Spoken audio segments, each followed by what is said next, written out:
Hello class, welcome to the chapter 4 lecture.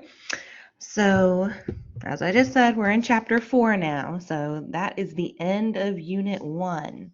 So unit 1 is chapters 1, 2, 3, and 4.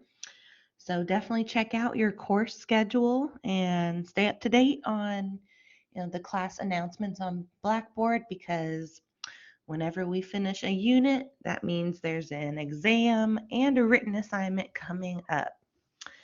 So stay tuned to the announcements page for details on what will be due and when. All right, so let's get into chapter 4. It's going to be about society and social interaction. To be more honest with you, this is a chapter on theory and sociological theory. So we're going to look at a number of different well-known sociologists and their kind of different approaches to explaining, what is society, what makes society function, and what drives, historical change in societies. So these four guys on this slide, we've already talked about them. This is Max Weber, Karl Marx, and Emil Durkheim right here. So you've heard their names before in chapter 1. So we are going to get a little bit deeper into their perspectives today. But we're going to start out talking about a couple other things. So let's get into that. All right, so we went over this definition last week in chapter 3. But quick recap, right? Society basically refers to people who live in a definable community, some sort of territory, some sort of boundary around it. And as we talked about in chapter 3, a society kind of needs a culture to exist. So a society also is assumed to share, some sort of culture. To go a little bit broader with that, society consists of people, but also institutions, which we'll be getting more into today. And then, of course, all those things we talked about last week in the culture chapter. Our beliefs, our values, our ideas, our rituals, etc., etc. And many societies also, and we'll get more into this when we get to Weber, also share a political authority or some sort of, structure of command. Now, we're actually going to start with this guy, Gerhard Lenski. And you can see his little quote right here, which kind of sums up his perspective of societies and social change.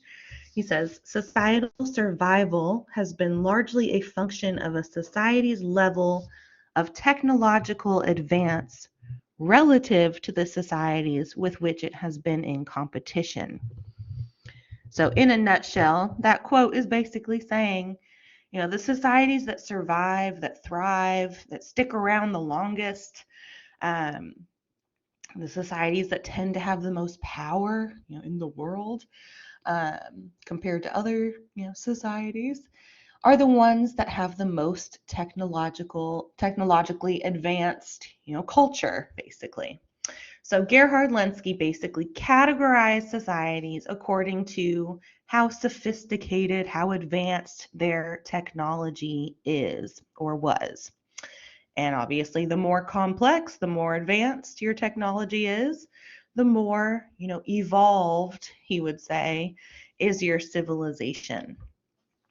So I'm sure y'all have heard these words before, but he kind of summed societies up into 3 big categories according to technology again, whether the society is pre-industrial, industrial, or post-industrial. So pre-industrial societies, this is a recap, I'm sure, of maybe your world history classes. But, they were smaller, more rural, had more to do with like farming and agriculture, and were very much dependent upon whatever the local resources were where that society lived. And so, kind of by nature, with a smaller society, you have fewer specialized occupations. And your economic production, the things that you make, are kind of limited to what humans can make together. So we've got, four different kind of subcategories here within the pre-industrial society. Number one, we've got our hunter-gatherer societies. Very early on, 10 to 12,000 years ago, nomadic tribes, foragers, hunters. Then, we move into the pastoral and horticultural period, about 7,500 years ago, when animals started to be domesticated. We started to cultivate plants and realize what were the best temperatures, how much water, plants needed, when was the best time to plant seeds to get the best harvest, etc. Specialized occupations, because all of a sudden, if you start to have a more secure food base, then you can start to maybe settle down a little bit, create settlements, and then maybe store up goods and whatnot, so you're not always having to travel in order to find food so you can survive.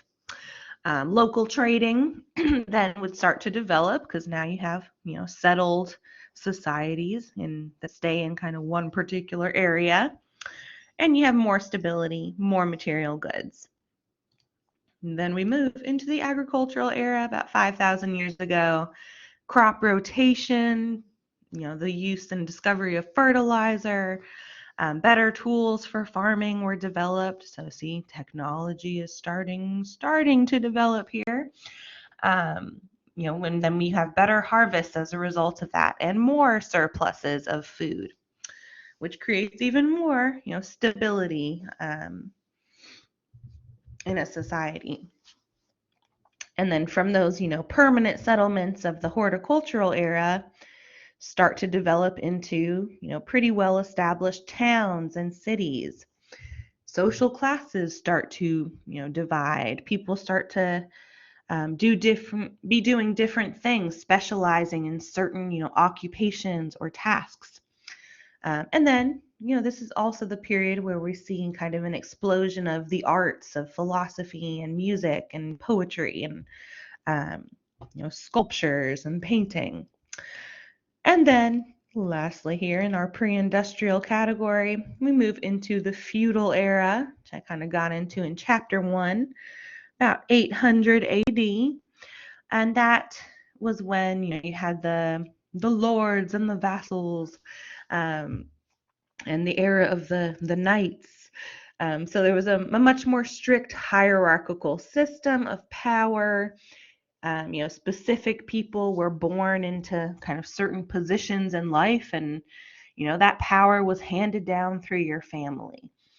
And a lot of that power system was based around, who owned land and who could protect, certain territories. So then we move from the feudal era and pre-industrial societies into the industrial society.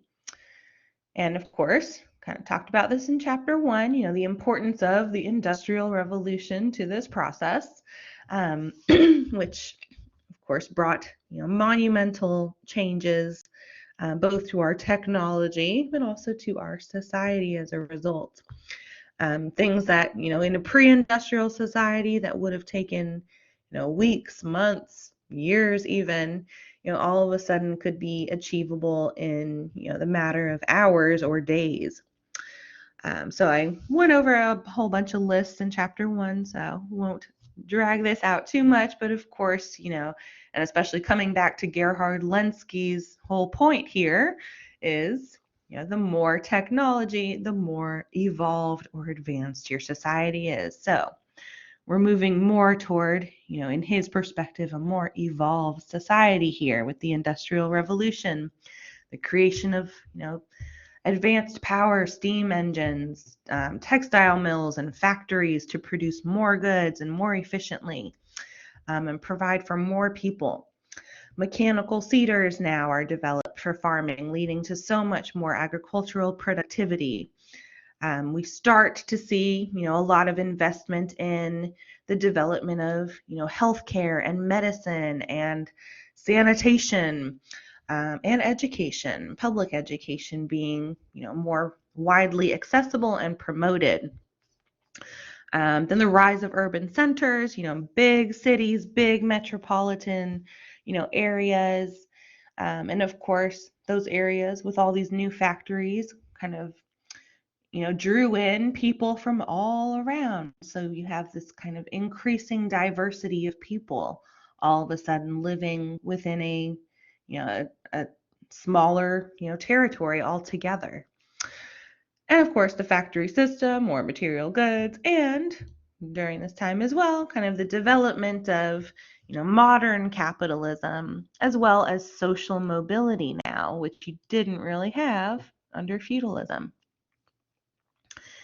And now for Lenski, we move to our most evolved kind of time period, which is the post-industrial society. And that's what we live in here in the US today. So we live in, sometimes it's called like a service economy. You may have heard that term before. So Lenski also called post-industrial societies information or digital societies.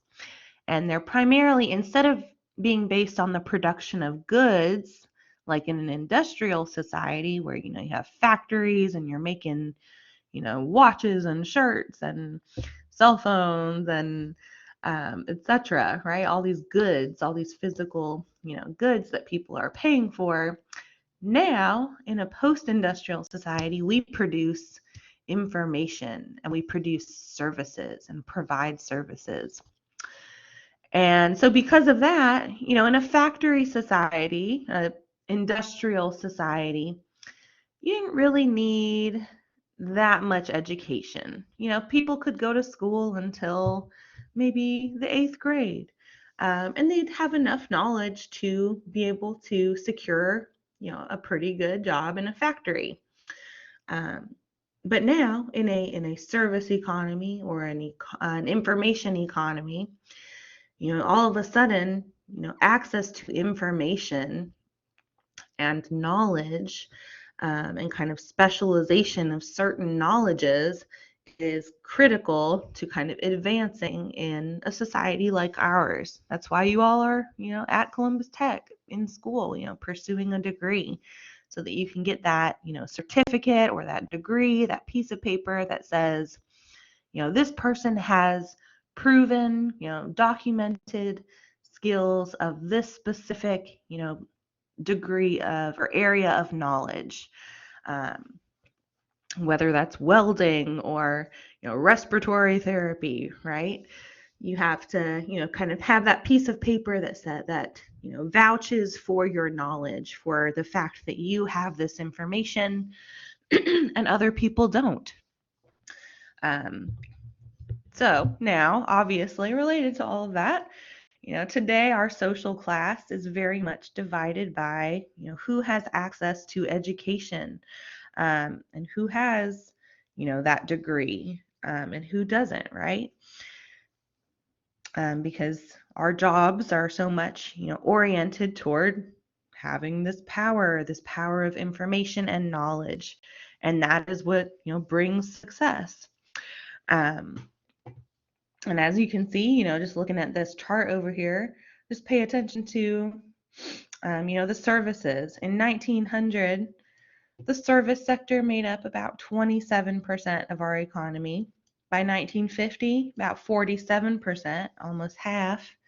And by 2000, almost 3/4 of our economy was composed of service jobs. So we are very much, in the era of a post-industrial society or an information or service economy, which for Lenski means, because we have advanced technologically so very much, we are, in his terms, kind of the most evolved kind of society that there is. So that is, Gerhard Lenski's little kind of view of society and how societies change, and primarily they change, in his view, by way of, the advancement of technology. Now we're going to get into our three main theorists that we're going to look at this week. So we're going to come on back to Durkheim over here, Karl Marx down here, and Max Weber. So we kind of give you a little intro to their ways of thinking in chapter 1, but I'm going to come back a little bit more detail for each of these dudes today. So let's take a look. We'll start with Durkheim. And remember, Durkheim, he was a positivist. He was a student of Auguste Comte's. He started the first ever sociology program at a university.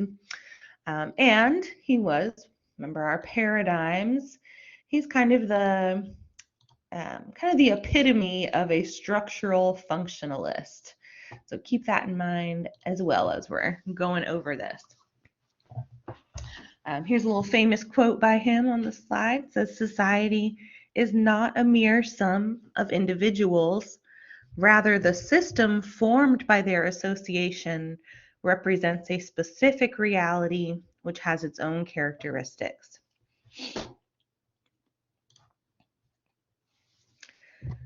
All right, so Durkheim and structural functionalism. So Durkheim, like we were talking about with, remember, structural functionalism is that whole metaphor of the human body, right? And just like all the organs in our body have to work together for our, for us to be healthy and staying alive and surviving. In the same way, society and all of its parts have to also be, working together, communicating the same values across, society to all people in order for, the society to maintain kind of a state of health. So Durkheim is also, like a structural functionalist, very much focused on, the interconnectivity of society and the importance of like the health of all of those connections that we have. So he focuses a lot on what we call social integration, basically saying, the strength of ties that people have to each other in a society is kind of the most important thing. That's what makes a society function, makes it healthy, makes it stable.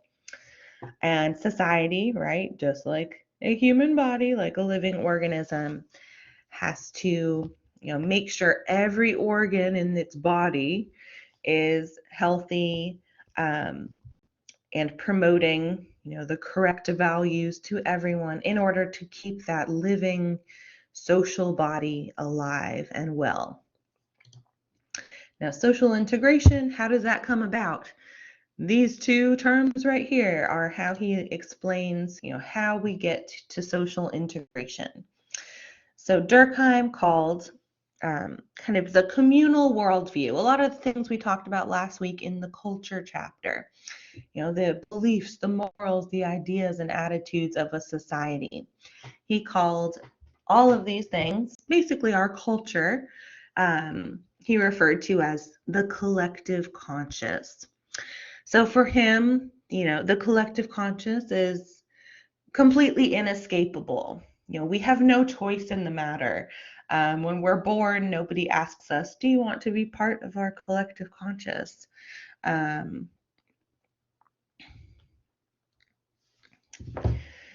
So we're just born into a society, and we are, kind of forced in a way to accept that society's, culture, its beliefs, its attitudes, its values, its ideas.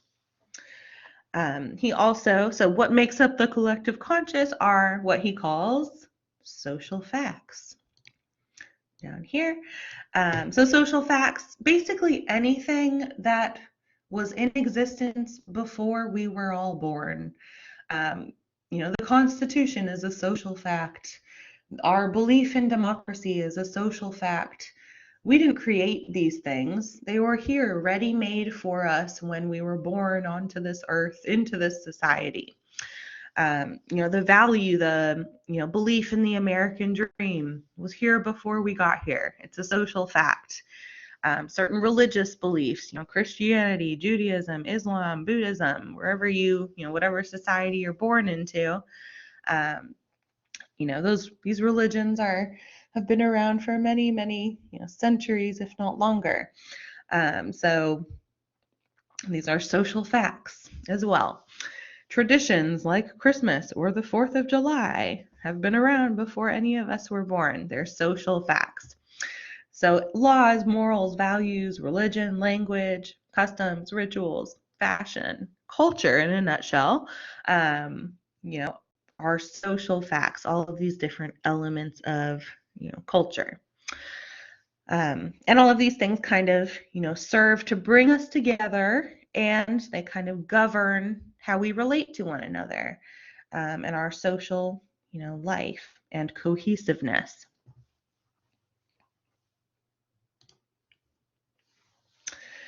Now, for Durkheim, kind of the most important aspect of all these, of the social facts and the collective conscious are social institutions. So let's go back to that body metaphor, right? All the organs have to work together to make a healthy body. So when we talk about society as kind of the body, for Durkheim, the organs of a society are made up of our social institutions. Okay, so these are your organs right here. These are the kind of the driving force, the way that the social facts and the collective conscious actually get communicated to us are via our social institutions, which are basically, they're structures of order, mechanisms of order, and they cooperate, or they should cooperate ideally, in order to kind of govern our behavior and kind of keep us in check, keep us in line with that collective conscious. What are institutions? Anything that, if you've ever heard the word system after a word, that's an institution, like your political system, your economic system, the education system, the justice system, etc. But also some things that don't have the word system, like the family unit, your peer groups, the government, religion, mass media, your healthcare, the labor market, even the military. Any kind of these large, right, these large institutions, these big, groups that seem to, kind of have a lot of control over our lives, are institutions. So for Durkheim, all these different, social institutions have to be communicating, conveying the same values to us, the same ideas, keeping us all in check with, the cohesive beliefs, understandings, ideas of a society. All right. So another thing for Durkheim, again, kind of hearkening back to last week, the importance of culture in maintaining our health as a society.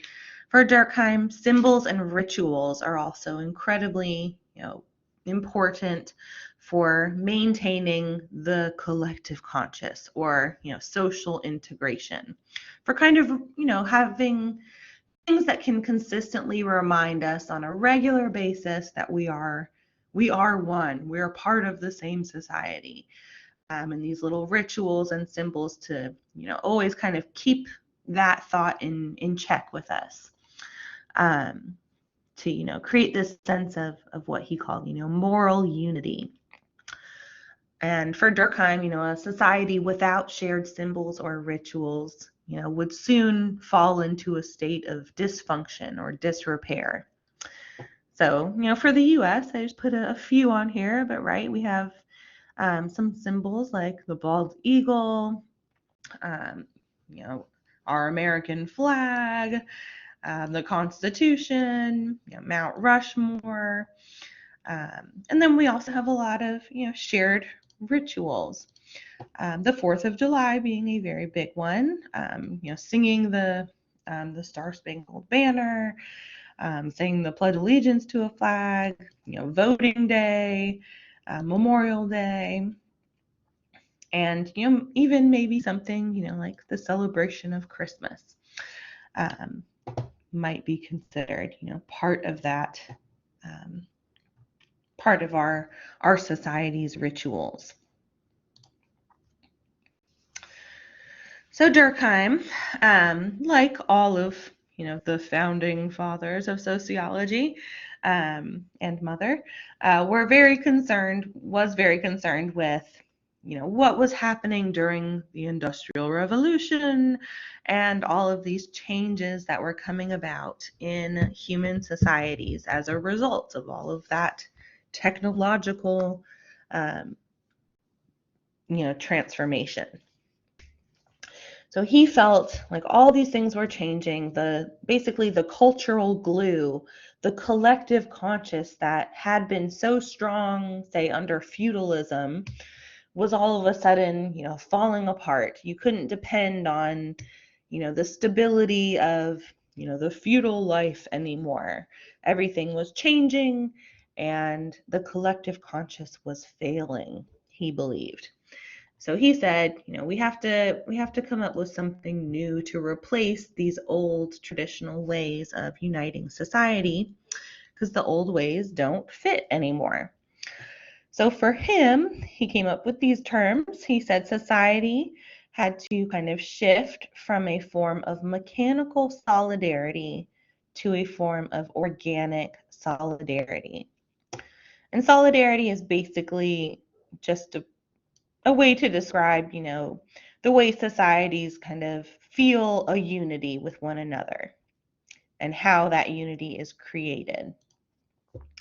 So we'll go through these two. We got mechanical solidarity here, which was very much present in pre-industrial societies.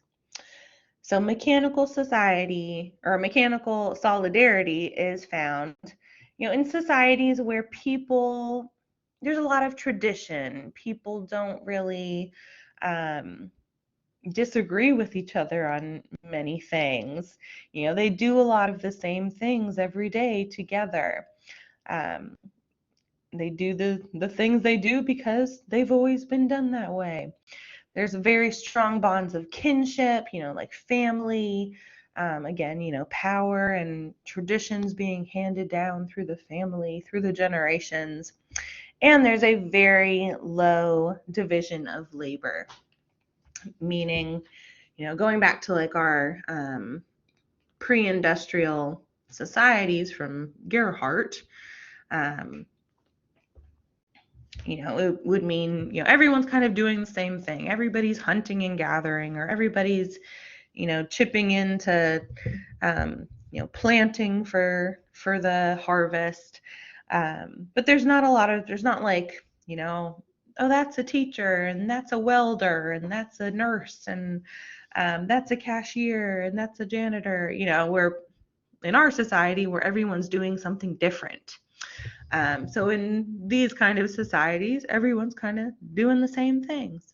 And Durkheim argued, when you're doing the same things, when there's a very strong tendency toward tradition and kind of sticking with the status quo, it's very easy for people to kind of have shared morals and values. They're kind of living the same lives, so it's kind of easy to do that. And he said, they tend to think and act alike. So having that kind of society, he said, created something called mechanical solidarity. That the society just kind of stays together almost like a machine. It just keeps going and going and going like the Energizer Bunny.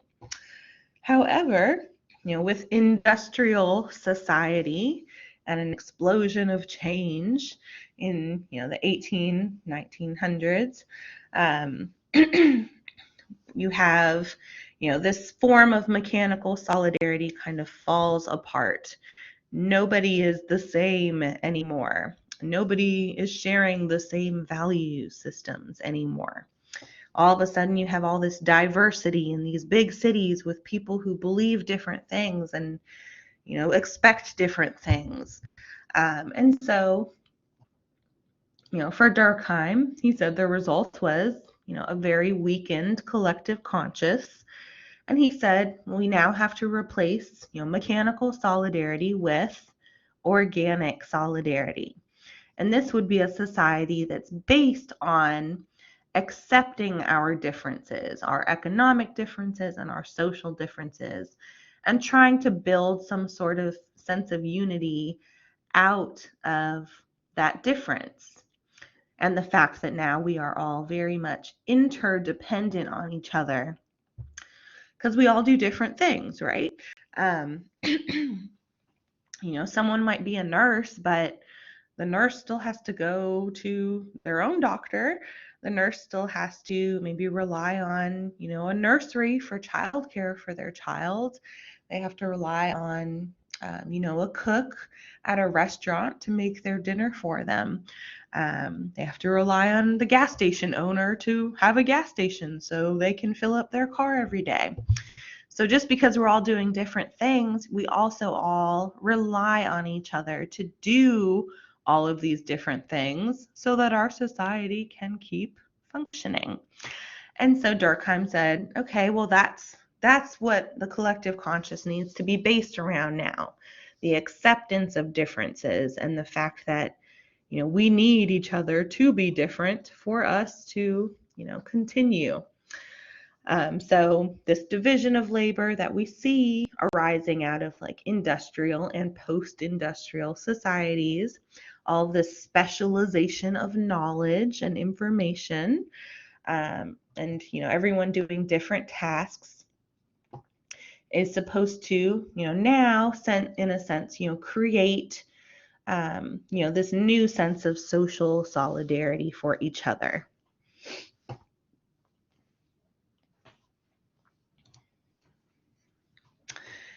Now, kind of on this, Durkheim, kind of viewed this whole idea of organic solidarity as like a project. He didn't say, especially when he was writing, that it had already been accomplished. This is something, that our institutions need to, he said, needed to then promote this idea that, we all need each other, we depend on each other, despite all of our differences, our combined whole, creates this system whereby we all, are interdependent, and the health of our society depends on that interdependence. But for Durkheim, when he was writing, he was still very concerned about what was going on. So, he felt like there was so much conflict and chaos in society during the, when he was writing late 1800s. And a lot of that, again, was due to the utter failure of social institutions to kind of like indoctrinate its members with, the collective conscious, the new collective norms and values that would be necessary in this new technological society. He believed, modernization, right, is kind of creating kind of a fragmentation of society, and that there were no longer any shared values. So he called this kind of state of society, when he was writing, he said that we were in a state of normlessness, or his word for it was anomie. So he said we're all in this state of anomie in modern society. And of course his fix for that was to develop organic solidarity. All right. So that's Durkheim in a nutshell. The importance of the collective conscious, shared values, ideas, beliefs in society, the social facts being, harmoniously communicated to us through our social institutions, And then this kind of transfer from mechanical to organic solidarity. There's a little short film that I have linked on Blackboard called The Lottery. It's a little spooky 15-minute video. It's kind of like a Twilight Zone episode. But the little short film itself, it illustrates a lot of like Durkheim's concepts of, especially like a society that's kind of in the midst of change from mechanical to organic solidarity, the importance of, social facts in the collective conscious, especially the importance of symbols and rituals, as well as these topics of, social integration and anime. So if you have 15 minutes, and if you like kind of Twilight Zone-y type shows, I definitely recommend giving The Lottery a quick look.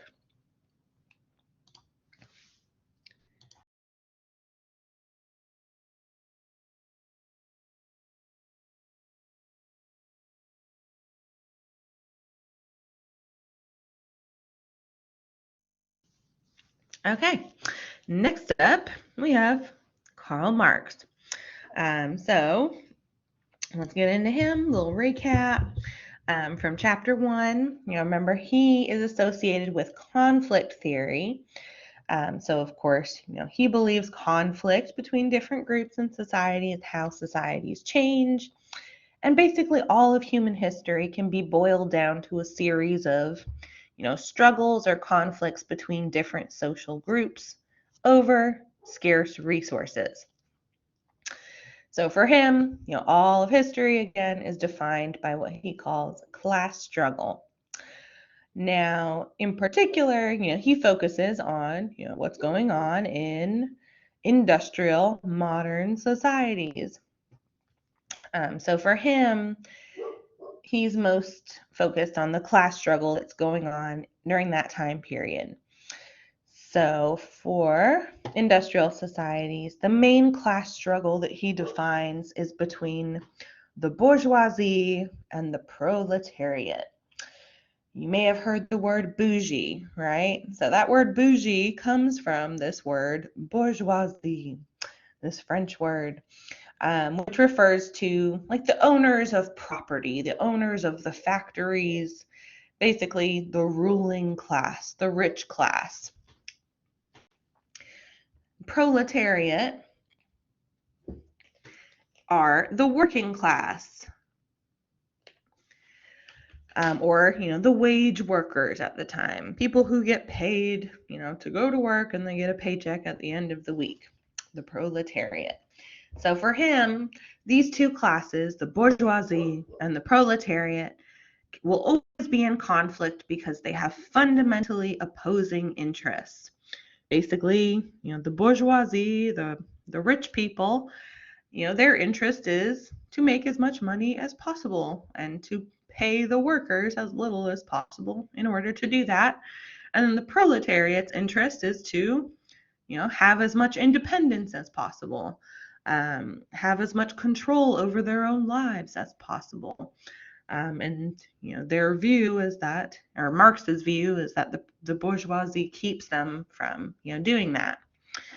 So he describes the main conflict, what they're fighting over are the means of production. And the means of production is basically anything that you need to produce for whatever society wants or needs in that time period. So when Marx was writing in the middle of the Industrial Revolution, or shortly following it, things like the tools that you would need in the factory, the factories themselves, the infrastructure for trading the goods that come out of a factory, like ferries or railroads. Today, the internet would definitely be, a means of production, or access to, technology, or computers, or, servers to host websites. He's also referring to natural resources, raw materials, anything that you need in order to make a product qualifies as, the means of production. So basically, this class struggle between the bourgeoisie and the proletariat, the rich and the poor, the owners and the workers, has always been, in existence since the dawn of, modern capitalism and industry. And the main thing that they're fighting over, or that they're conflicting over, are the means of production. And for Marx, whoever controls that means of production controls society.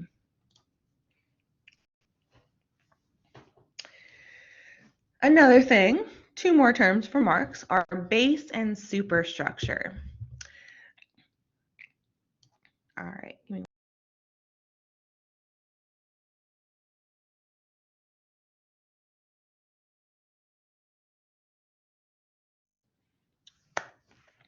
All right, so if you haven't been able to tell yet, for Marx, kind of everything boils down to the economy, capitalism in particular, and, your economic class, whether you're, low, like a working class or the bourgeoisie, the ownership class, basically defines everything else in your social life.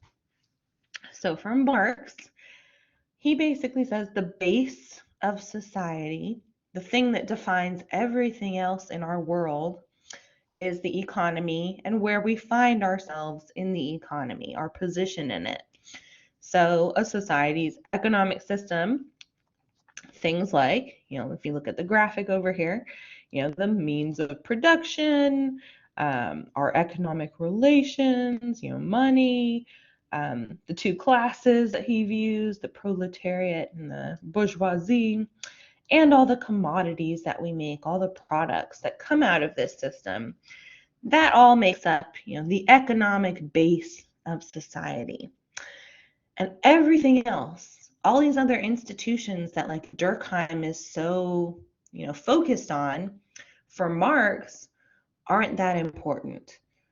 Because Marx says that, all of those institutions are our media, our politics, our law, our education system, our religions, our culture. All of those things are simply like serving the interests of the economy. They are all referred to as the ideological superstructure. So think of like the economic base, our economic relations, our system, are like the roots of the tree, right? They're deep down in the dirt, well founded, right?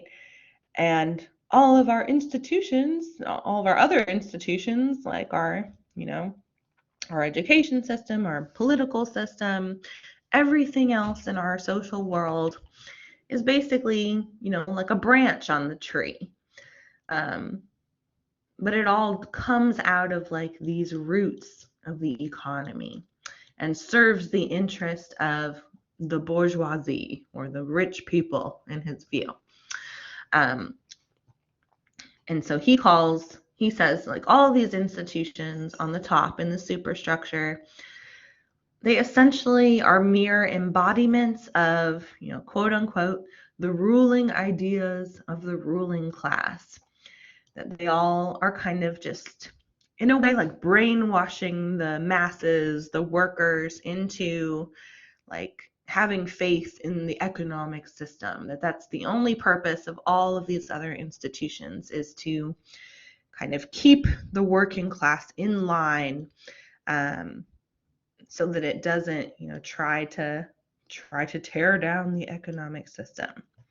So all these, other systems, all these other institutions are kind of just tools to control and distract us, and like in order to maintain the power of, the upper class, the bourgeoisie.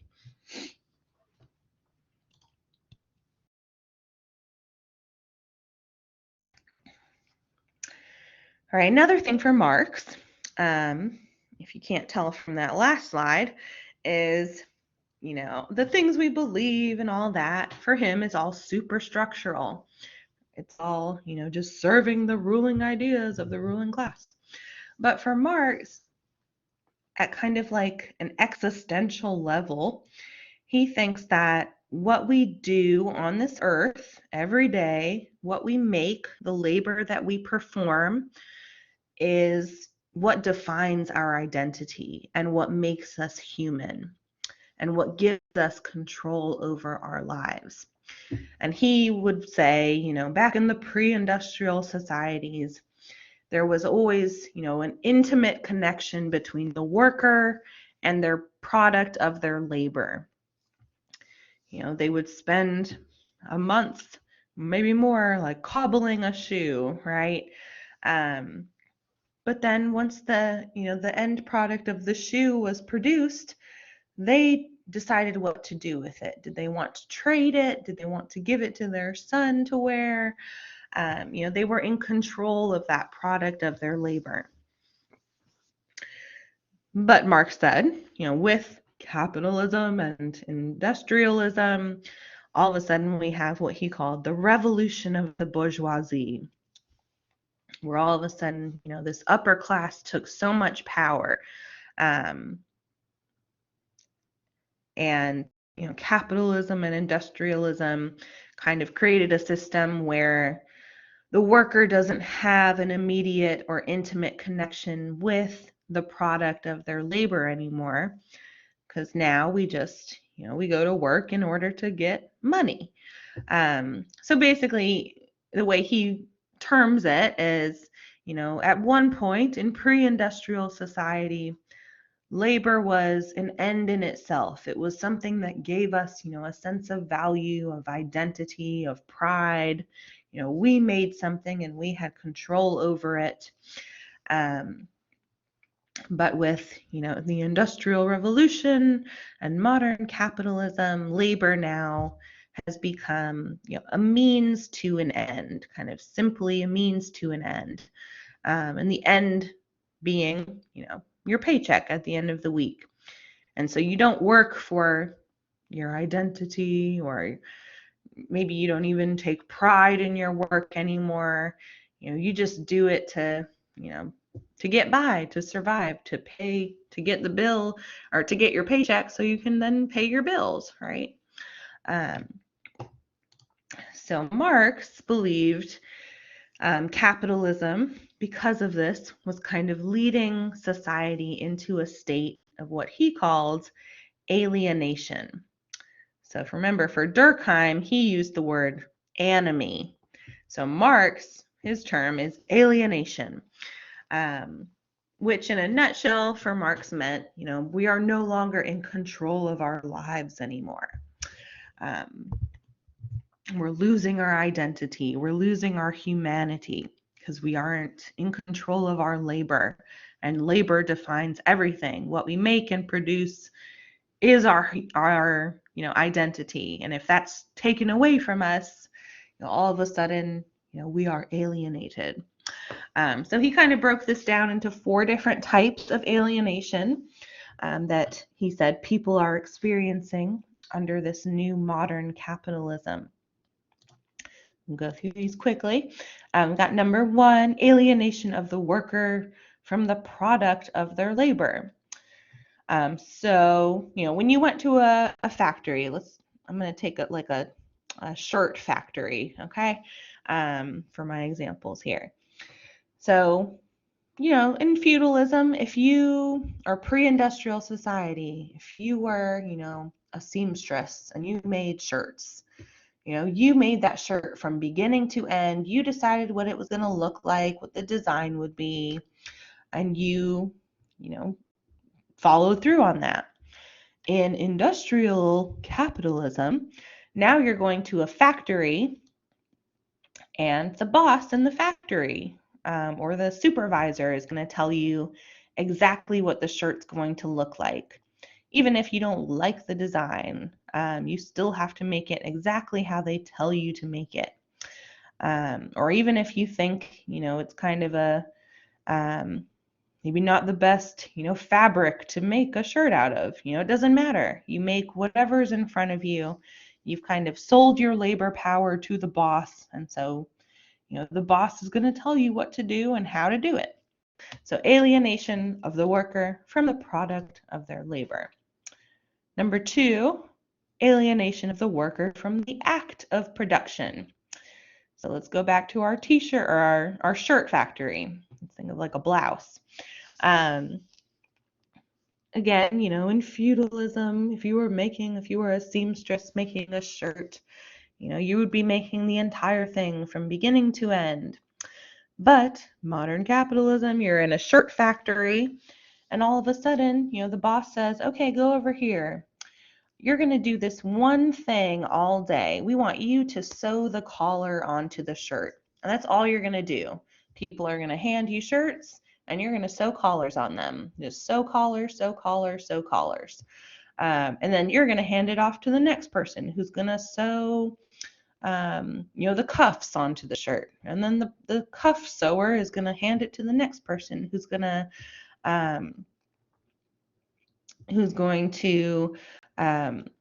excuse me, sew the buttons onto the shirt, and so on and so forth. So right, in a factory, everyone's doing like one repetitive standard task all day. And that's what makes factories so efficient, right? It's like, if you ever studied like the Fordist system for cars, they were able to make cars so much more quickly when they all of a sudden, kind of broke things down where everyone was doing, one specific task.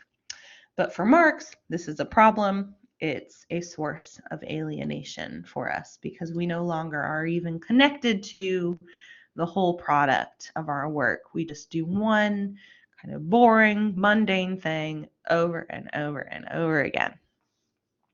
All right, number 3, alienation of the worker from their species essence. So this is where Marx gets a little more philosophical. And remember, for Marx, our labor is our identity, our humanity. So when that is taken away from us and put in the control of the bourgeoisie, we lose our species essence, what makes us human, what makes us creative, reflective. And also, he also was critical of things are better now in our country, at least. But in the factories back then, you didn't, you worked as long as the factory owner told you to. There was no 40-hour work week. There was no, oh, it's 5 o'clock, let me go home now. The manager of the factory would tell you when you could go home. They would tell you if you were going to get Saturday off from work or not, and you probably weren't. So Marx was also critical that, the workers kind of were always having to work. They worked so much all the time, almost worked themselves to death. And so because of that, we also didn't have time to kind of, spend on other things that would develop our species essence. Things like reading books or, learning a new hobby or spending time just staring at the trees or, the river, enjoying life, right? And then lastly, last type of alienation for Marx is alienation of the worker from other workers. So in, feudalism and pre-industrial society, if you wanted to make things, if you wanted to produce and, be a stable society, you had to work with other people. You had to cooperate. It's kind of the key. But in capitalism, for Marx, we are kind of all of a sudden pit against each other.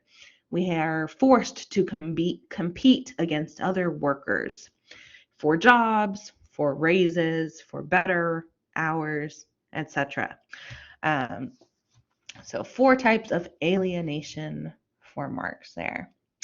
And one more thing for Marx, kind of to wrap him up. So what Marx is most well known for is kind of his and Friedrich Engels, kind of end point where they thought all of this was going.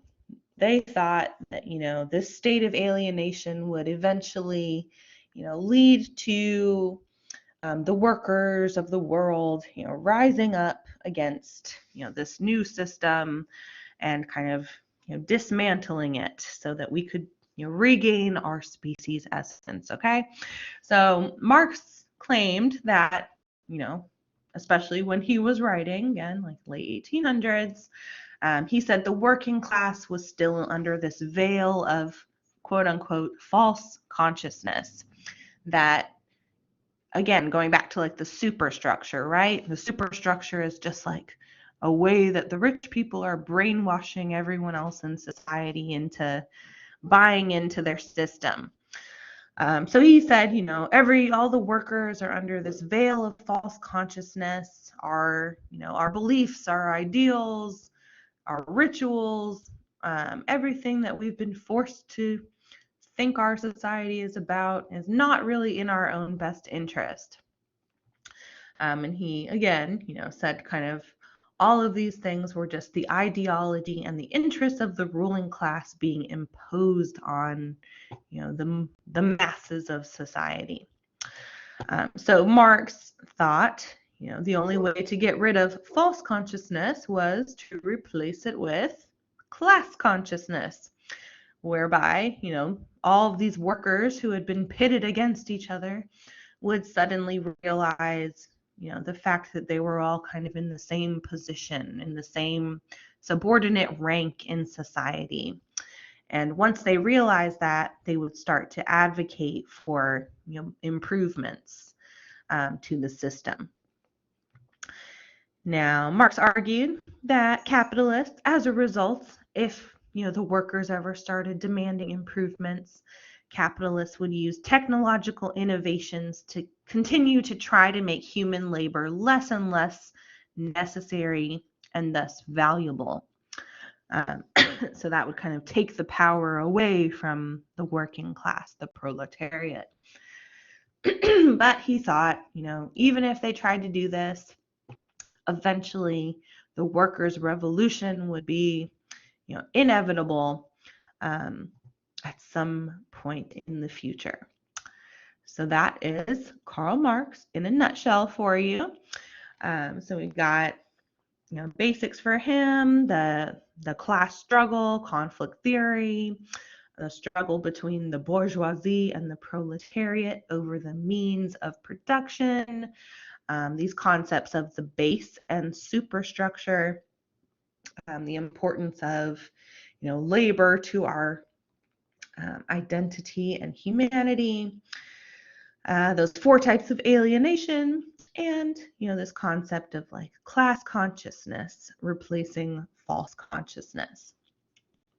All right, we got through Durkheim, got through Marx. Now to our kind of third main founding father of sociology, we come to Max Weber. You may notice, so Durkheim, on his title page, I put structural functionalism. On Marx's title page, I put conflict theory. For Weber, I don't have a specific paradigm listed for him because he's often kind of put into 2 paradigms. He's often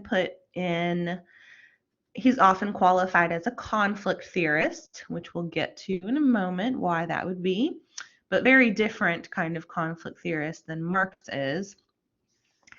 And he's also, if we'll read this quote in just a second, which will illustrate why, but he's also often referred to as like the father of symbolic interactionism. And this is why. Here's a quote by him. All knowledge of cultural reality, as may be seen, is always knowledge from particular points of view. So if you remember symbolic interactionism, it's all about, the importance of ideas and interpretations and symbols, and also a focus kind of on the smaller scale of social life. Durkheim and Marx are both looking at like these, big systemic changes, which Weber does look at to some extent as well.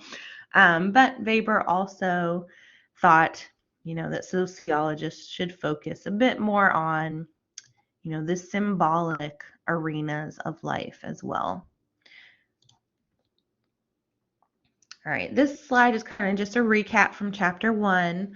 But remember, Weber is an anti-positivist. He didn't think that complete objectivity was even possible when it comes to social research, unlike, Durkheim, for instance. So he thought instead social researchers should strive for subjectivity, not objectivity. And he was a fan of kind of symbolic interactionism, looking for more in-depth interpretive understandings of societies. And he was a German guy, so he promoted this German term, Verstehen, which basically means, when an outside observer or researcher, attempts to understand a society from its own point of view. So not bringing, an ethnocentric bias into the interpretation of another society. All right, now for some new stuff on Weber. So for Weber, actually, let me go back a second. So Durkheim, everything kind of boils down to social institutions, right? For Marx, everything boils down to your economic system.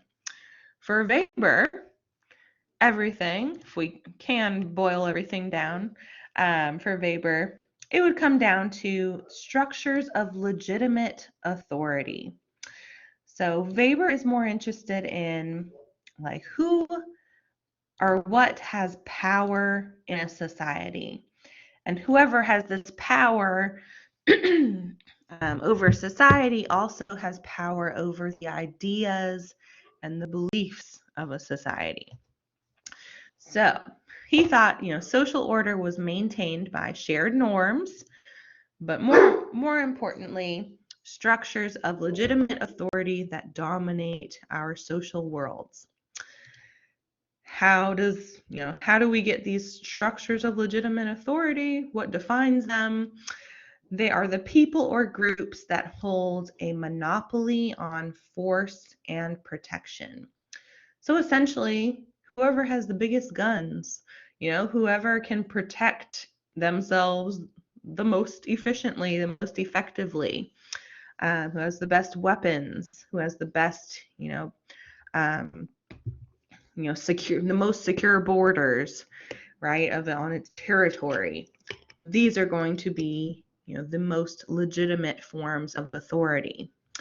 And he kind of boiled all of these different forms of legitimate authority into like 3 main categories throughout human history.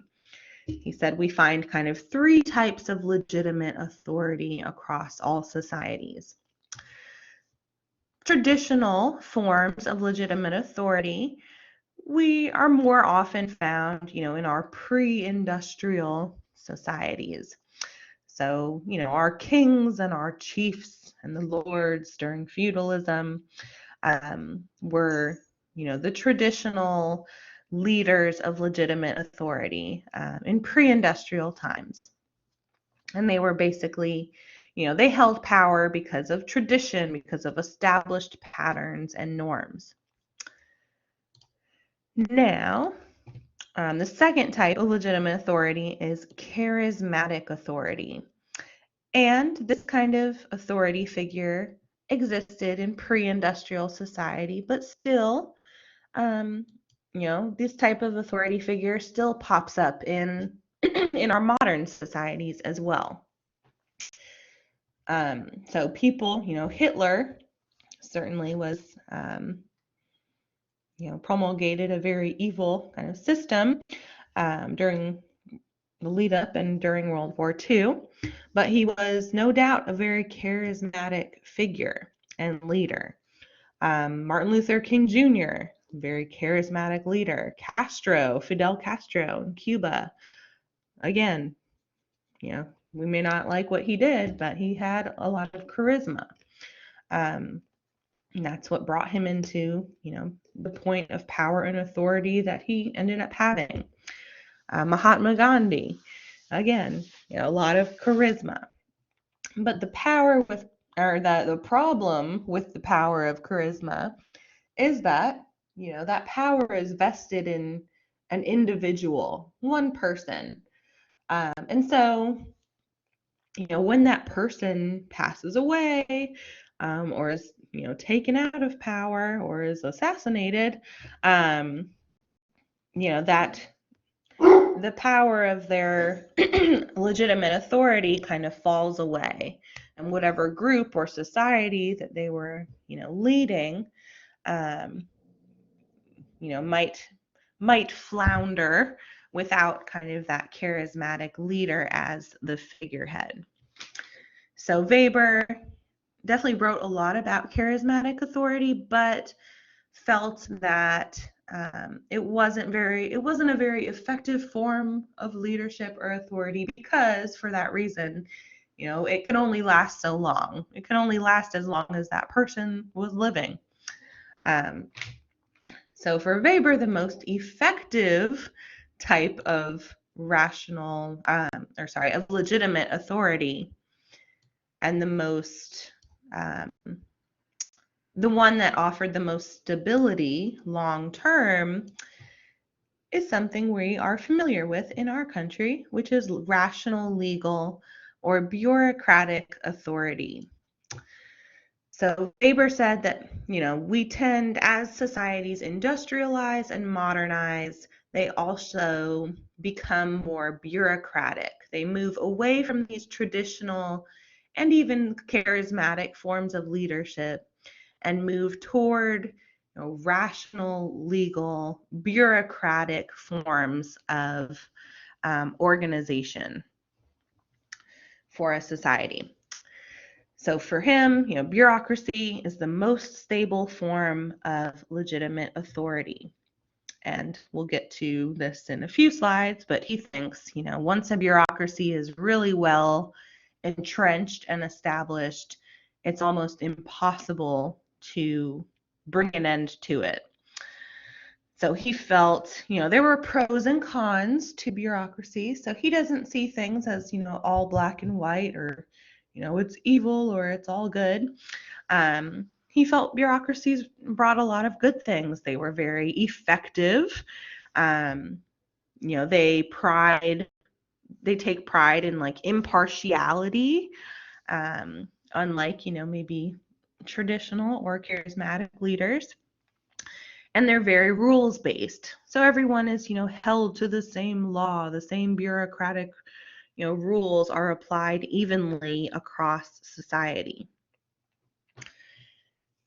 In addition, probably the most important factor of this is that power in a bureaucracy is not vested in any particular person or human being, right? But it's vested in an impersonal office. So what that means is, we have, in the US, we have the office of the presidency, right? And, we've got two political parties, so the odds are, at any point in time, about half the country is not happy with whoever's in the presidential office, right? But, 4 years, 8 years later, we have an election, and someone else might go into that impersonal office. So it's the office of the presidency it maintains itself no matter who sits in the office. The office remains. Same thing with like Columbus Tech, right? We have a president at Columbus Tech. She's an amazing president, Martha Ann Todd.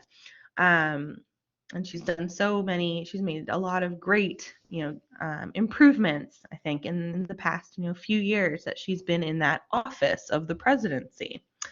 However, I hope this never happens, but at some point, she might move on, get a new job, or, retire, or, do something else. And someone else will fill that position. Someone else will come in and become the president of Columbus Tech. just because she steps down doesn't mean Columbus Tech, is no more. We fall apart. No, there's an impersonal office. Someone else will fill that position and, take the mantle of that leadership. So for Weber, that was like the biggest the biggest thing that rational, legal, bureaucratic forms of authority offered. And what made them so stable is that we respect these impersonal offices rather than putting all of our faith into a particular person. Because, like I said, with charismatic leadership, once that person, passes away or goes to jail or whatever, or is assassinated, then, that form of legitimate authority kind of dies away. But with bureaucracy, it doesn't. It maintains itself. The offices will be filled. The system will continue. So Weber has a lot of focus on legitimate authority and structures of legitimate authority, especially bureaucracies. Now, I mentioned on the title slide for him that he is sometimes also called a conflict theorist. And so this slide will explain why. So for Weber, conflicts between different groups were important to him, and he did think a lot of social change and historical change could be explained by way of conflicts between different groups. However, unlike Marx, he didn't think that our economic class was necessarily like the main driver of all conflict in society. Because if the last slide taught you anything, it's that he's also very focused on the government and our political power and status. So he felt there were kind of three different aspects to qualifying people or categorizing people that put us in conflict with one another. So he said, sure, economic class is one source of conflict between different groups of people. However, status groups can also create conflict. Whether, you're a professor or a manager of a restaurant or a lawyer, right? All of our different occupations, regardless of the, pay, hold a certain status as well. And so he thought, our status in society also, kind of pitted us against each other in some ways. And most importantly for Weber, he felt, that power and who holds power over other people was really the defining characteristic of what caused conflict in society. And power is defined by him as, the person who's able to get their way even in spite of resistance of other people. So for him, whoever has the power of that legitimate authority, or whatever group kind of controls that structure of legitimate authority, also was like a main driver of conflict in society. So class, status, and power create conflict and struggles in societies. So he obviously, disagrees with Karl Marx here. Conflict is not purely does not purely arise from economic or class differences, bourgeoisie or proletariat. There's more to it for him. And he also argued that Marx didn't pay enough attention to the ideas, the beliefs, and the quote unquote the soul of a society. Remember, Marx was all about, everything is about labor, and our labor is our species essence and our identity and our humanity. Weber felt that, Marx was a little bit too focused on the physical world. And he didn't say that that didn't matter, but he also thought, we have to pay attention to the things that people believe, the ideas. We can't just, say, oh, that's all superstructure and throw it in the trash. We actually have to understand, the power of ideas to, order our social world.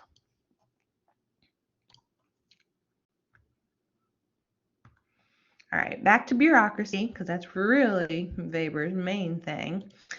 So remember I said, he felt bureaucratic authority or forms of organization were kind of, the most effective forms of organization for a society.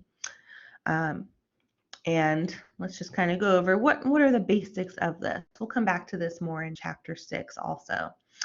But a rational society, which is one that we live in, is very much based around, logic and efficiency. I mean, you watch enough commercials and you'll hear the word efficient, predictable, things like this over and over again. These kind of words like dictate all sorts of things in our lives. Logic and efficiency. And rationalization is also about, things like calculability, putting everything into kind of quantitative, numerical form, boiling everything down to that, predictability, always improving efficiency, doing more in less time and easier, and also promoting a very instrumental and scientific worldview. So kind of this faith that, this kind of, scientific way of understanding the world will always improve, society. So rationalization for him is characterized by these 4 things: hierarchical structures, like a clear chain of command. So, I'm sure wherever you work, think of the hierarchy, the structure of command, right? There's, an owner, there's, the general manager, maybe there's some assistant general managers, maybe there's some like department managers under them, maybe you got like a supervisor or some leads, and then under that you got all the employees, the line level employees, right? And I'm sure, wherever all of us work, there are hierarchies of command. And that is one major facet of a rationalized system. Another aspect of rationalization is universal and impersonal rule.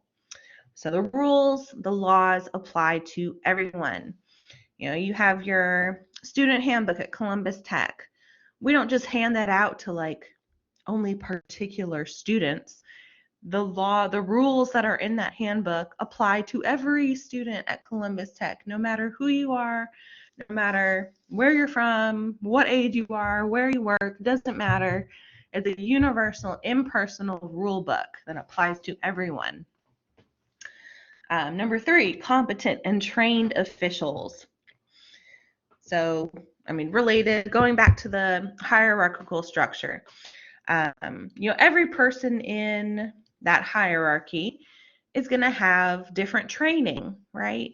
And they're going to know how to do different things. The owner, is going to have to know a whole lot of things. The general manager is going to have to know how to, manage all of the different departments under them. The departmental, managers might just have to know, just a little bit about part of the system. And then the line level employees might just have to know how to do 1 or 2 things. But no matter where you are in that hierarchy, you have to be competent and trained at whatever, that job is that you hold. And then specialized division of labor to carry out assigned tasks. So also, kind of related back, right, to the hierarchy, to the trained, competency and training, right? Everyone in that hierarchy is doing something kind of different. There's a specialized division of labor where everyone in the chain is kind of trained to do their one thing or their set of responsibilities well. And if everyone is doing their responsibilities well and carrying them out, then you have, a pretty efficient and effective overall system. So for Weber, we see rationalization and bureaucracy, of course, in like our government. That's probably the easiest place to see it and recognize it. But it also, Weber was kind of critical that rationalization, once it kind of gets its hooks into a society, it starts to permeate throughout society into all of our different institutions, into everywhere that we look. So Weber would argue, rationalization, yes, we see it in our government, but we can also recognize a lot of these aspects in our economic system, in our education system. Think of like suburban communities and like the order that you see in like the planning of streets and the uniformity of houses. Think of like the highway system, online dating, factory farming, the workplace. Think of like a giant room full of cubicles. The DMV, supermarkets are all kind of defined by these characteristics of a rational, legal, or bureaucratic kind of organization. So all these kind of factors like efficiency, calculability, predictability, this instrumental scientific worldview can kind of be illustrated by all sorts of facets of our social life. For Weber, again, he thought a lot of things about this bureaucratic order was good. It brought a lot of advantages. It brought a much greater efficiency to our social world. However, Weber was also very worried about, what the eventual outcome of such a rationalized world would be on us as living, breathing, human beings. All right, so remember, Durkheim kind of had his term for what was going on in modern societies, and he called it anomy. Marx has his word for what's going on in modern societies, and that's alienation. And Weber has his word for what's going on in modern societies, and this is disenchantment. So Weber thought that this very like mechanized world of bureaucracies that was taking hold in modern societies, although it brought a lot of good things, he also felt it was kind of creating this very uniform, sterile social world, and that it was in many ways kind of dehumanizing. And so he comes up with this term, it's creating this disenchantment of our social life. He felt, people were no longer in control of really any aspect of their life, not just their labor, like Marx would say, but, over any kind of planning over their life. Bureaucracies had already planned everything out, had already ordered everything for them. So he viewed rationalization as, very draining, that it takes all of the enchantment, the magic, the meaning out of life, and kind of leaves people feeling like, these replaceable cogs in a big machine. And he felt, rationalized systems only become more and more and more complex and centralized over time because they're so efficient. They just keep growing and going and growing and going.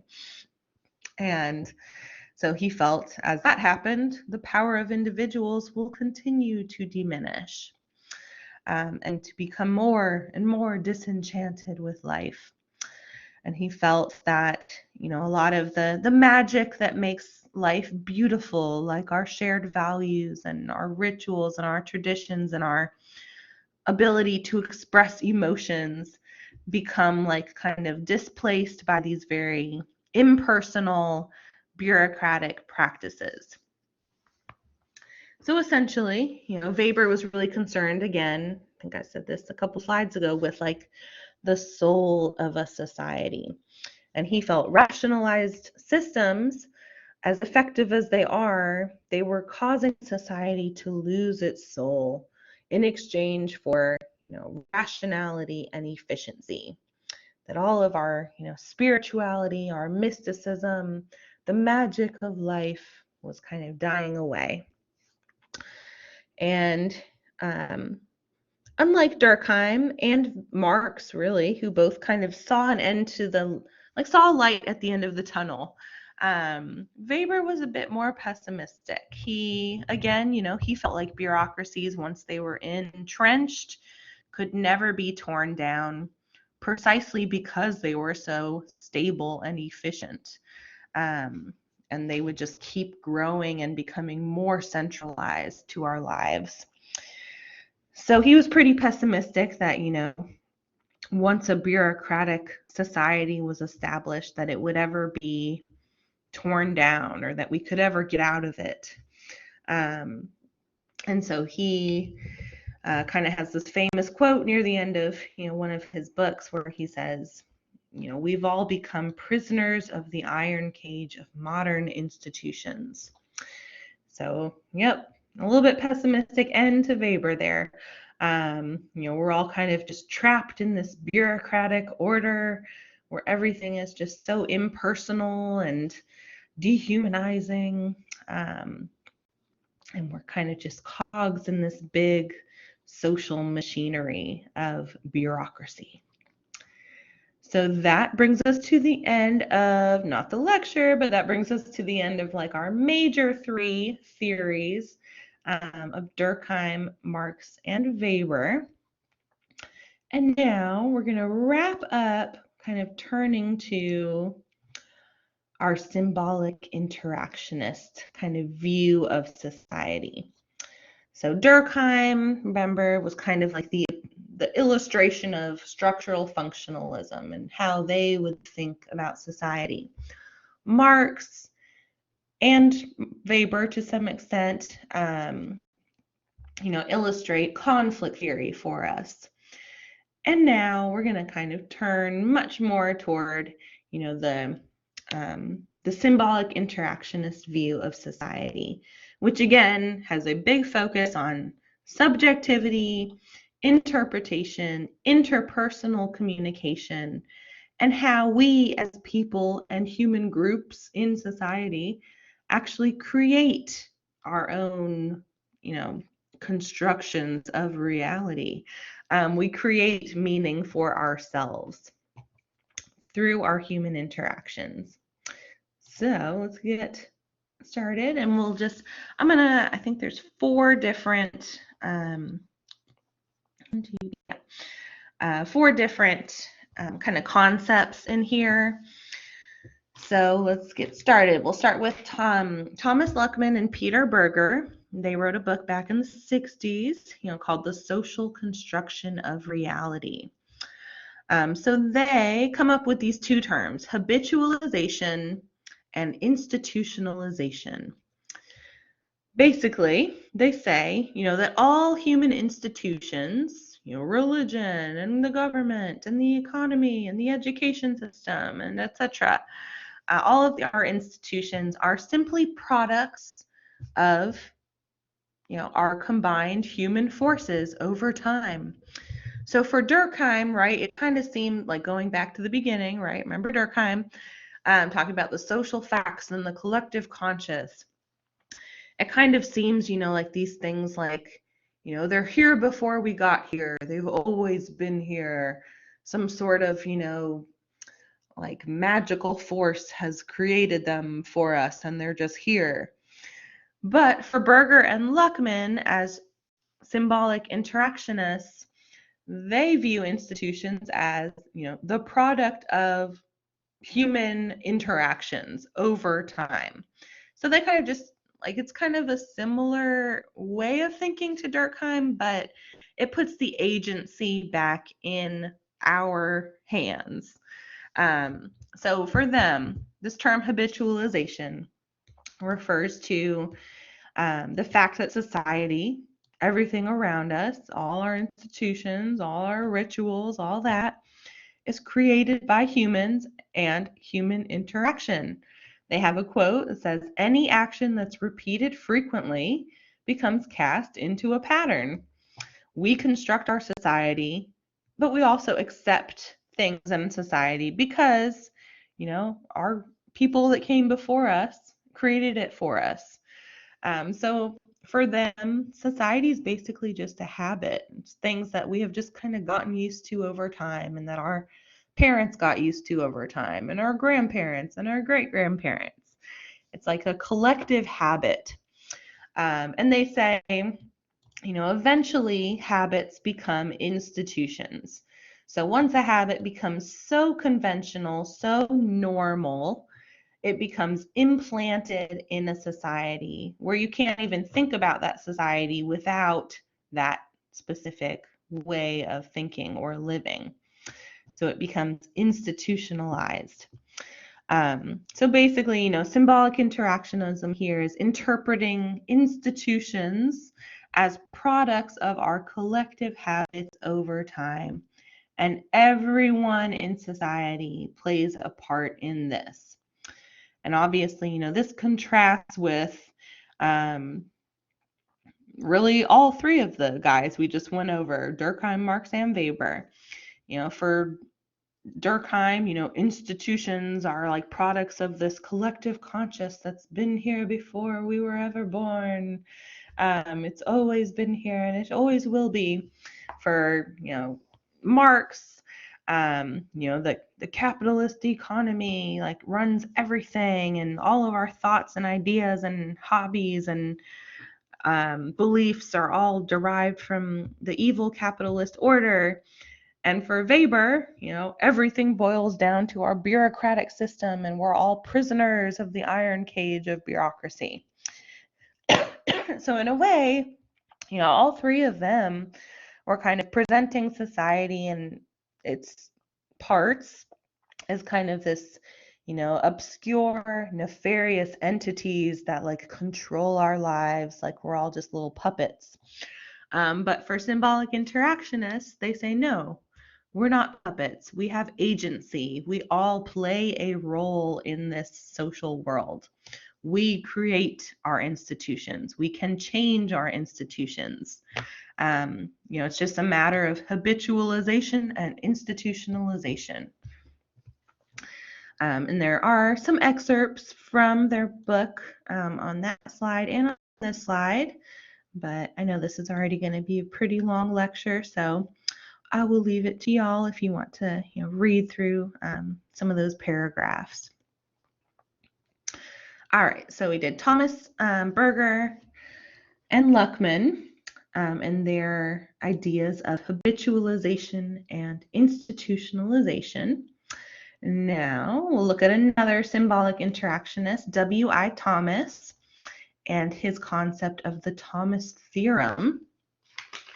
So for the Thomas theorem is basically refers to this first sentence here. If men define their situations as real, they are real in their consequences. So another way to say that is that, people, the way that we interpret events is reality, not necessarily what actually objectively happened. In another word, perception is reality. So Thomas, W.I. Thomas here is claiming that, all of our institutions, our moral codes, our social norms are created by what he calls successive definitions of the situation. That we all, over time, just interpret social events in our societies and create, again, puts a lot of agency into our hands as human beings in a society together. That we, create our reality. So one way to think about this would be, think about that kids game when you were little, that telephone game where, the first kid says something to the next kid and then it gets passed down like through whispering around the circle. And then usually the last kid, will announce what they heard, and it's usually something very different from what the first kid said. So that kind of is a little bit of an illustration of the Thomas theorem that, whatever we hear is what is real to us, even if it doesn't really bear any resemblance to the original intention, right? So another example would be, it's all about the power of our perception in defining social situations. Think of, excuse me, during COVID, right? Well, lately there have been shortages in the grocery stores, but early on in the lockdown, you might remember, there was this big moral panic about toilet paper running out. And oh my goodness, the toilet paper is running out. Wow. People were running to the stores, hoarding up toilet paper, buying as much as they could until the grocery store put limits on it, because of this like social fear that toilet paper would be running out. However, all the toilet paper companies were like on Twitter saying, hey, like there's no toilet paper shortage. We got plenty of toilet paper. Like, y'all don't freak out. However, this interpretation, people had already defined this situation as real. And so as a result, they went to the stores and bought as much toilet paper as they could. And the result of that was that, yes, the store shelves were empty. They didn't have toilet paper on them. But not because there was an actual shortage, but because people thought there was a shortage and thus ran to the grocery store and bought as much toilet paper as they could, kind of creating a shortage in effect. So, if we define our situations as real, whether or not they're based in reality, they will become real in their consequences because we act on that, on the reality that we interpret, that we perceive. All right, now we got this Merton is very similar to the Thomas theorem. He kind of, was inspired by the Thomas theorem to come up with his concept of the self-fulfilling prophecy, which, and you'll see it's very similar, means, even a false idea can become true if it's acted upon. So basically, if we make a prediction that something's going to happen, just making that prediction in itself could cause it to become true, even though it may not have otherwise. So that this idea that sometimes we, self-create, things that happen. For instance, a really famous version of the self-fulfilling prophecy is also called labeling theory. And so, for example, if a kid, let's say, a 6-year-old kid, like his parents were fighting that morning, he got dropped off at school, he's feeling kind of ignored, he's not having a good day, things are hard at home, and so he goes to school and maybe he acts up one day. Maybe he spits a spitball at, another kid in the class, or, talks back to his teacher. But it's kind of, it's not who that kid is, it's his reaction to something that's happening in his life that day.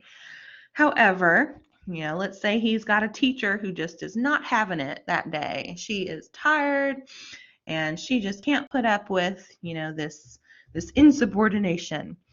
And so she says, oh, you're such a bad kid, and puts him into, timeout, and then goes and tells the principal, and then, the principal calls the parents in, and they have a whole parent-teacher conference about, what a bad kid this child is because he's acting out. And then, all of these people now, the parents, the teacher, the principals, now think this child is a bad kid. And that might build over time. The parents now might, always assume their kid's up to no good. The teacher might, be more prone to punishing that child because they have this kind of concept of, you're a bad kid in their head. And eventually, the kid himself might actually internalize that label because everyone seems to be calling him a bad kid over and over again. He might end up becoming, bad or deviant or a troublemaker, or just saying, if everyone is going to call me this, I might as well just be it and stop fighting against this label. So a self-fulfilling prophecy where, something that might not necessarily, be true, something that's a false idea, can become true if that idea is acted upon, if it's accepted as truth and promoted as truth. Okay.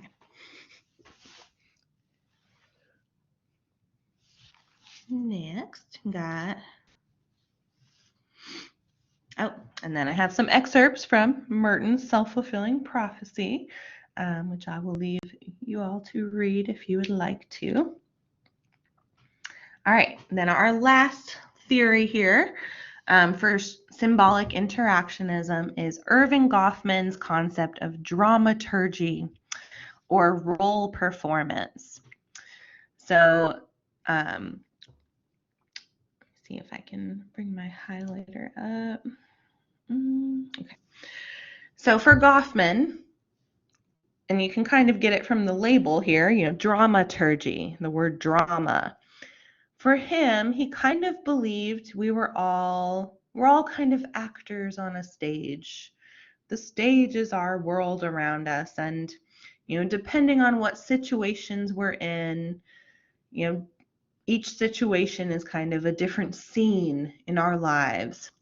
And each of us plays a different role depending on what scene we're in and who else is present for our performances.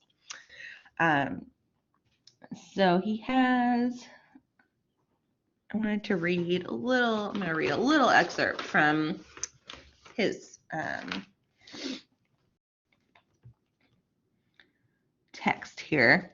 So let's start right here on this top excerpt. Take, for example, the remarkable phenomenon of stage acting. It takes deep skill, long training, and psychological capacity to become a good stage actor. But this fact should not blind us to another one, that almost anyone can quickly learn a script well enough to give a charitable audience some sense of realness in what is being contrived before them. And it seems this is so because ordinary social intercourse is itself put together as a scene is put together, by the exchange of dramatically inflated actions, counteractions, and terminating replies. Scripts, even in the hands of unpracticed players, can come to life because life itself is a dramatically enacted thing. All the world is not, of course, a stage, but the crucial ways in which it isn't are not easy to specify. So he's very much, relating kind of the world of theater to our own social worlds that, we have different scenes that we find ourselves in. Are we in the scene of our household? And what role do we play when we're in our household? Are we in the scene of our, religious establishment, a church or, a synagogue or a mosque? And what role do we play there? Are we in the scene of our place of employment at our job? What role do we play there? And who are we performing for? And he said, in each of these roles, we kind of like play out these scripts, these ways of acting, that we are kind of just familiar with by being socialized into our society.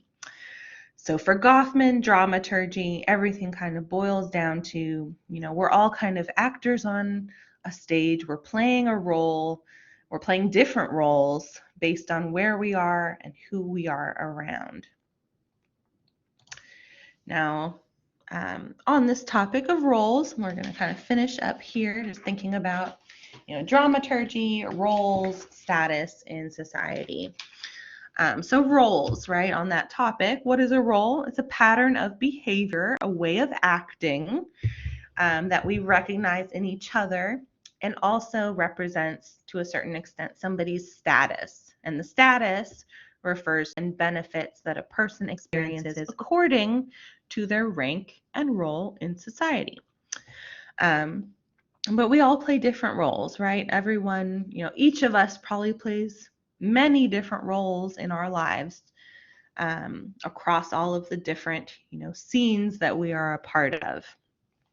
And each of those roles is associated with a different status. And so maybe the way we act in each of these roles, will change depending on where we are and which role we are playing. So to illustrate kind of this whole concept, this social psychologist, we're going to come back to an experiment here right at the end, Philip Zimbardo, back in 1971, performed what is now called the Stanford Prison Experiment.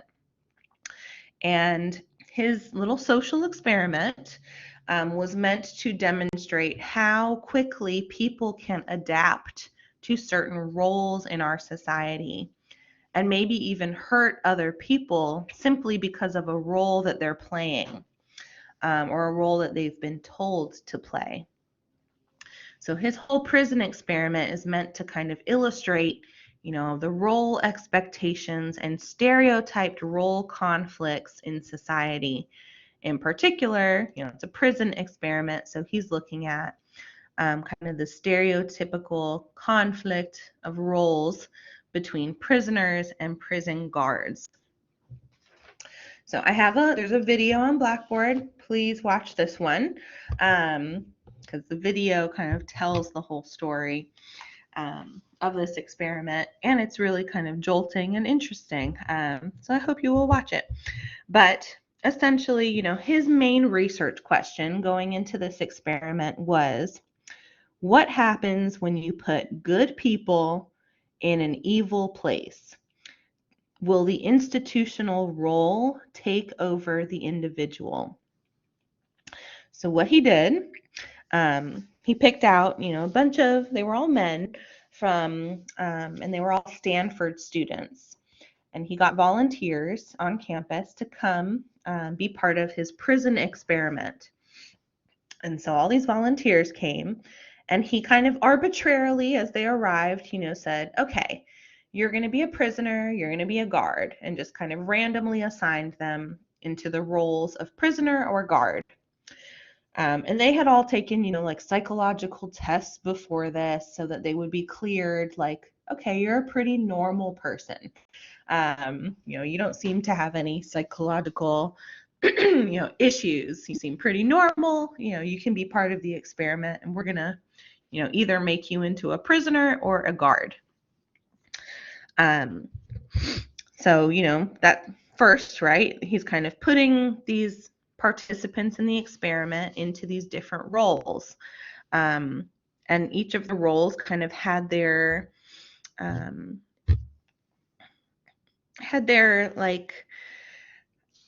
their scripts, right, kind of ready for them, and their props, so remember, think back to dramaturgy, right? All of life is a stage. So the importance of scripts and props and roles. So the prisoners, when they first arrived and were said, okay, you're a prisoner, they were like purposely disoriented.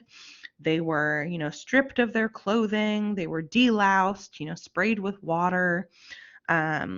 They were never called by their name. They were assigned numbers, and that's how they were referred to throughout the experiment. They were made to do, very menial physical labor, like cleaning the floor with a toothbrush or the toilet with a toothbrush.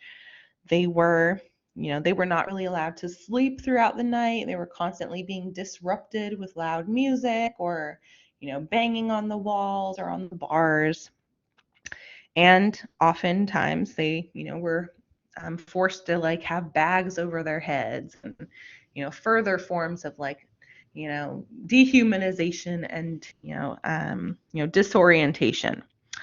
On the other hand, the guards, were wearing, nice guard uniforms. A lot of them were wearing sunglasses so that you couldn't see their eyes. They all had whistles and, a baton or a nightstick. So, each of them had kind of like their uniforms. And they were also all kind of like treated in these very, stereotypical ways. And so this conflict between prisoners and guards started to develop very, very quickly. Even though this is all an experiment, none of these people are actually guards or prisoners. They're kind of playing these stereotypical roles that we see in movies and on TV and on cops, right? And on all sorts of TV shows. Kind